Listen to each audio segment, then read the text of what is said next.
ओम नमो भगवते वासुदेवाय। प्रथम स्कंद अथाष्टमो अध्याय। गर्भ में परीक्षित की रक्षा, कुंती के द्वारा भगवान की स्तुति और युधिष्ठिर का शोक। सूत जी कहते हैं, इसके बाद पांडव श्री कृष्ण के साथ जलांजलि के इच्छुक मरे हुए स्वजनों का तर्पण करने के लिए स्त्रियों को आगे करके गंगा तट पर गए। वहां उन सबने मृत बंधुओं को जलदान दिया और उनके गुणों का स्मरण करके बहुत विलाप किया। तदंतर भगवान के चरण कमलों की धूलि से पवित्र गंगा जल में पुनः स्नान किया। वहां अपने भाइयों के साथ कुरुपति महाराज युधिष्ठिर, धृतराज पुत्र, शोक से व्याकुल गांधारी, कुंती और द्रौपदी सब बैठकर मरे हुए स्वजनों के लिए शोक करने लगे। भगवान श्री कृष्ण ने धौम्यादि मुनियों के साथ उनको सांत्वना दी और समझाया कि संसार के सभी प्राणी काल के अधीन हैं, मौत से किसी को कोई बचा नहीं सकता। इस प्रकार भगवान श्री कृष्ण ने अजातशत्रु महाराज युधिष्ठिर को उनका वह राज्य जो धूर्तों ने छल से छीन लिया था वापस दिलाया और द्रौपदी के केशों का स्पर्श करने से जिनकी आयु क्षीण हो गई थी उन दुष्ट राजाओं का वध कराया। साथ ही युधिष्ठिर के द्वारा उत्तम सामग्रियों से तथा पुरोहित से 3 अश्वमेध यज्ञ कराए। इस प्रकार युधिष्ठिर के पवित्र यश को 100 यज्ञ कराने वाले इंद्र के यश की तरह सब ओर फैला दिया। इसके बाद भगवान श्री कृष्ण ने वहां से जाने का विचार किया। उन्होंने इसके लिए पांडवों से विदा ली और व्यास आदि ब्राह्मणों का सत्कार किया। उन लोगों ने भी भगवान का बड़ा ही सम्मान किया।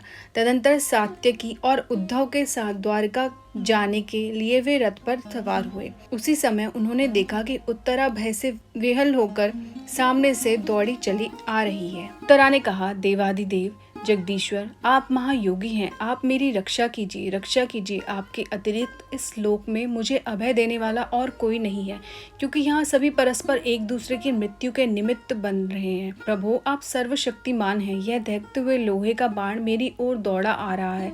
स्वामिन, यह मुझे भले ही जला डाले, परंतु मेरे गर्भ को नष्ट न करे, ऐसी कृपा कीजिए। सूत जी कहते हैं, भक्त वत्सल भगवान श्री कृष्ण उसकी बात सुनते ही जान गए कि अश्वत्थामा ने पांडवों के वंश को निर्बीज करने के लिए ब्रह्मास्त्र का प्रयोग किया है। शौनक जी, उसी समय पांडवों ने भी देखा कि जलते हुए 5 बाण हमारी ओर आ रहे हैं, इसलिए उन्होंने भी अपने अपने अस्त्र उठा लिए। सर्वशक्तिमान भगवान श्री कृष्ण ने अपने अनन्य प्रेमियों पर, शरणागत भक्तों पर बहुत बड़ी विपत्ति आई जानकर अपने निज अस्त्र दर्शन चक्र से उन निज जनों की रक्षा की। योगेश्वर श्री कृष्ण समस्त प्राणियों के हृदय में विराजमान आत्मा है। उन्होंने उत्तरा के गर्भ को पांडवों की वंश परंपरा चलाने के लिए अपनी माया के कवच से ढक दिया। शौनक जी, यद्यपि ब्रह्मास्त्र अमोघ है और उसके निवारण का कोई उपाय भी नहीं है, फिर भी भगवान श्री कृष्ण के तेज के सामने आकर वह शांत हो गया। यह कोई आश्चर्य की बात नहीं समझनी चाहिए, क्योंकि भगवान तो सर्वाश्चर्य में हैं। वे ही अपने निज शक्ति माया से स्वयं अजन्मा होकर भी इस संसार की सृष्टि, रक्षा और संहार करते हैं। जब भगवान श्री कृष्ण जाने लगे, तब ब्रह्मास्त्र की ज्वाला से मुक्त अपने पुत्रों के और द्रौपदी के साथ सती कुंती ने भगवान श्री कृष्ण की इस प्रकार स्तुति की। कुंती ने कहा, आप समस्त जीवों के बाहर और भीतर एक रस स्थित हैं, फिर भी इंद्रियों और वृत्तियों से देखे नहीं जाते, क्योंकि आप प्रकृति से परे आदि पुरुष परमेश्वर हैं। मैं आपको नमस्कार करती हूँ। इंद्रियों से जो कुछ जाना जाता है उसकी तह में आप विद्यमान रहते हैं और अपनी ही माया के पर्दे से अपने को ढके रहते हैं। मैं अबोध नारी, आप अविनाशी पुरुषोत्तम को भला कैसे जान सकती हूँ? जैसे मूढ़ लोग दूसरा भेष धारण किए हुए नटकों को प्रत्यक्ष देखकर भी नहीं पहचान सकते, वैसे ही आप दिखते हुए भी नहीं दिखते। आप शुद्ध हृदय वाले विचारशील जीवन मुक्त परमहंसों के हृदय में अपनी प्रेममयी भक्ति का सृजन करने के लिए अवतीर्ण हुए हैं। फिर हम अल्प बुद्धि स्त्रियां आपको कैसे पहचान सकती हैं? आप श्री कृष्ण वासुदेव देव की नंदन, नंद गोप के लाडले लाल गोविंद को हमारा बारंबार प्रणाम है, जिनकी नाभि से ब्रह्मा का जन्म स्थान कमल प्रकट हुआ है, जो सुंदर कमलों की माला धारण करते हैं, जिनके नेत्र कमल के समान विशाल और कोमल हैं, जिनके चरण कमलों में कमल का चिन्ह है। श्री कृष्ण, ऐसे आपको मेरा बार बार नमस्कार है। ऋषिकेश, जैसे आपने दुष्ट कंस के द्वारा कैद की हुई और चिरकाल से शोकग्रस्त देवकी की रक्षा की थी, वैसे ही पुत्रों के साथ मेरी भी आपने बार बार विपत्तियों से रक्षा की है। आप ही हमारे स्वामी हैं, आप सर्वशक्तिमान हैं। श्री कृष्ण, कहाँ तक गिनाऊं? विष से, लाक्षागृह की भयानक आग से, हिडिंब आदि राक्षसों की दृष्टि से, दुष्टों की धूत सभा से, वनवास की विपत्तियों से और अनेक बार के युद्धों में अनेक महारथियों के शास्त्रास्त्रों से और अभी अभी इस अश्वत्थामा के ब्रह्मास्त्र से भी आपने ही हमारी रक्षा की है। जगत गुरु, हमारे जीवन में सर्वदा पद पद पर विपत्तियां आती रहें, क्योंकि विपत्तियों में ही निश्चित रूप से आपके दर्शन हुआ करते हैं और आपके दर्शन हो जाने पर फिर जन्म मृत्यु के चक्कर में नहीं आना पड़ता। ऊंचे कुल में जन्म, ऐश्वर्य, विद्या और संपत्ति के कारण जिसका घमंड बढ़ रहा है वह मनुष्य तो आपका नाम भी नहीं ले सकता, क्योंकि आप तो उन लोगों को दर्शन देते हैं जो अकिंचन है। आप निर्धनों के परम धन है। माया का प्रपंच आपका स्पर्श भी नहीं कर सकता। आप अपने आप में ही विहार करने वाले परम शांत स्वरूप हैं। आप ही कैवल्य मोक्ष के अधिपति हैं। आपको मैं बार बार नमस्कार करती हूँ। मैं आपको अनादि अनंत सर्वव्यापक सबके नियंता काल रूप परमेश्वर समझती हूँ। संसार के समस्त पदार्थ और प्राणी आपस में टकराकर विषमता के कारण परस्पर विरुद्ध हो रहे हैं, परंतु आप सब में समान रूप से विचर रहे हैं। भगवान, आप जब मनुष्य की सी लीला करते हैं तब आप क्या करना चाहते हैं यह कोई नहीं जानता। आपका कभी कोई न प्रिय है और न अप्रिय।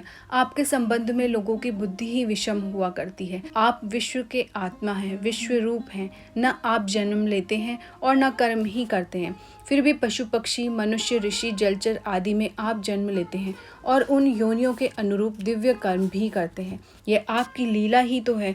जब बचपन में आपने दूध की मटकी फोड़कर यशोदा मैया को खिजा दिया था और उन्होंने आपको बांधने के लिए हाथ में रस्सी ली थी, तब आपकी आंखों में आंसू छलक आए थे। काजल कपोलों पर बहर चला था, नेत्र चंचल हो रहे थे और भय की भावना से आपने अपने मुख को नीचे की ओर झुका लिया था। आपकी उस दशा का, लीला छवि का ध्यान करके मैं मोहित हो जाती हूँ। भला जिससे भय ही भय मानता है उसकी यह दशा। आपने अजन्मा होकर भी जन्म क्यों लिया है, इसका कारण बतलाते हुए कोई महापुरुष यूं कह देते हैं कि जैसे मलयाचल की कीर्ति विस्तार करने के लिए उसमें चंदन प्रकट होता है, वैसे ही अपने प्रिय भक्त पुण्य श्लोक राजा यदु की कीर्ति का विस्तार करने के लिए ही आपने अब उनके वंश में अवतार ग्रहण किया है। दूसरे लोग यूं कहते हैं कि वसुदेव और देवकी ने पुनर्जन्म में सुतपा और कृष्णी के रूप में आपसे यही वरदान प्राप्त किया था, इसलिए आप अजन्मा होते हुए भी जगत के कल्याण और दैत्यों के नाश के लिए उनके पुत्र बने हैं। कुछ और लोग यूं कहते हैं कि यह पृथ्वी दैत्यों के अत्यंत भार से समुद्र में डूबते हुए जहाज की तरह डगमगा रही थी, पीड़ित हो रही थी। तब ब्रह्मा की प्रार्थना से उसका भार उतारने के लिए ही आप प्रकट हुए।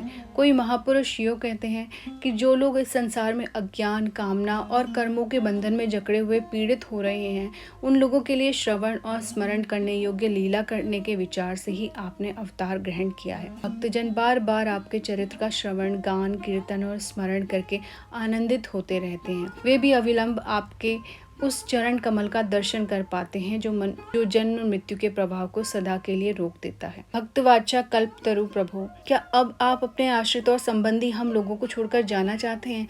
आप जानते हैं कि आपके चरण कमलों के अतिरिक्त हमें और किसी का सहारा नहीं है। पृथ्वी के राजाओं के तो हम यूं ही विरोधी हो गए हैं। जैसे जीव के बिना इंद्रियां शक्तिहीन हो जाती हैं, वैसे ही आपके दर्शन बिना यदुवंशियों के और हमारे पुत्र पांडवों के नाम तथा रूप का अस्तित्व ही क्या रह जाता है। गदाधार, आपके विलक्षण चरण चिन्हों से चिन्हित यह कुरुजांगल देश की भूमि आज जैसी शोभायमान हो रही है, वैसे आपके चले जाने के बाद न रहेगी। आपकी दृष्टि के प्रभाव से ही यह देश पकी हुई फसल और लता वृक्षों के समृद्ध हो रहा है। ये वन, पर्वत, नदी और समुद्र भी आपकी दृष्टि से ही वृद्धि को प्राप्त हो रहे हैं। आप विश्व के स्वामी हैं, विश्व के आत्मा हैं और विश्व रूप हैं। यदुवंशियों और पांडवों में मेरी बड़ी ममता हो गई है। आप कृपा करके स्वजनों के साथ जोड़े हुए इस स्नेह की दृढ़ फांसी को काट दीजिए। श्री कृष्ण, जैसे गंगा की अखंड धारा समुद्र में गिरती रहती है, वैसे ही मेरी बुद्धि किसी दूसरी ओर न जाकर आपसे ही निरंतर प्रेम करती रहे। श्री कृष्ण,